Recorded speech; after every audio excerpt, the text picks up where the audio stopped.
صبح تاج خان کو جب پتا چلا کہ رات کو اس کی بیوی نے صاحبہ کو کہیں غائب کر دیا ہے تو وہ غصے میں آپے سے باہر ہو گیا۔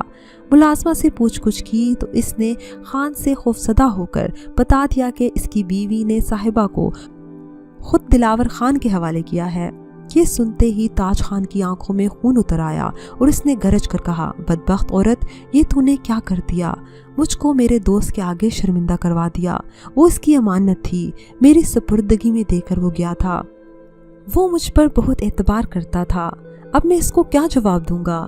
تو نے میرا بھروسہ توڑ ڈالا ہے، لہٰذا تو میرے قابل بھی نہیں رہی۔ میں تجھے طلاق تو نہ دوں گا، مگر آج کے بعد تو کبھی میری صورت بھی نہ دیکھ سکے گی اور نہ میں کبھی تیری شکل دیکھنے کا روادار ہوں گا۔ اس کے بعد نہیں معلوم کہ تاج خان نے اپنی عورت کے ساتھ کیا سلوک کیا۔ اس دن کے بعد وہ کبھی کسی کو نظر نہیں آئی اور نہ کوئی یہ جان سکا کہ وہ کدھر گئی ہے۔ ملازمین بس اس قدر قیاس سرائیاں کرتے تھے کہ شاید اس کو تاج خان نے دریا بدر کر دیا ہے یا پھر اس کے بھائیوں کے حوالے کر دیا ہے، خدا جانے۔ کیونکہ اونچے قلعوں کی دیواروں کے اندر جو واقعات اور کہانیاں جنم لیتی ہیں وہ راز ہوتی ہیں، اور یہ راز پتھریلی دیواروں کے علاوہ کسی کو معلوم نہیں ہوتے۔ ملازمہ خدشات رکھتی تھی کہ تاج خان نے بیوی کو حکم عدولی پر زہر دے کر اندھے کنویں میں ڈال دیا ہے۔ دلاور خان نے صاحبہ سے شادی کر لی یا کچھ عرصے رکھ کر اس کو فروخت کر دیا، یہ بھی معلوم نہ ہو سکا، کیونکہ تاج خان کی ناراضگی کے سبب پھر کبھی وہ اپنے اس بنوئی کے علاقے کی جانب آنے کی جرت بھی نہ کر سکا اور نہ کسی نے کبھی دلاور خان کو اس طرف آتے دیکھا۔ اس لیے صاحبہ کا قصہ بھی ایک راز کی طرح دفن ہو گیا۔ کچھ عرصے بعد علاقے کے لوگ صاحبہ کے قصے کو بھول بھال گئے۔ وہ ایک معمولی کسان کی بیٹی اور ایک غریب مزارے کی بیوی تھی۔ وہ کسی کے لیے اتنی زیادہ اہم بھی نہ تھی۔ ریحان کو افسوس ضرور تھا، مگر اسے صاحبہ سے محبت نہ تھی، اس لیے کچھ دن بعد وہ بھی اسے بھول گیا۔ اس قسم کی کہانیوں کا عموماً یہی انجام ہوتا ہے۔ صاحبہ ایک بے وقوف لڑکی تھی جسے اپنے کرنے کی سزا ملی۔ وہ اپنی خوابوں کی دنیا میں اتنی کھو گئی تھی کہ حقیقت سے نظریں نہ ملا سکی۔ اس کو کیا معلوم کہ حقیقت میں دنیا کتنی ظالم ہے۔ وہ سوچ کر آئی تھی کہ ریحان اس کو عزت دے گا، اس کو اپنی بیوی بنا کر رکھے گا، کیونکہ اسے اپنے حسن پر بہت غرور تھا۔ لیکن اس کملی کو یہ نہ معلوم تھا کہ غرور کا سر ہمیشہ نیچا ہوتا ہے۔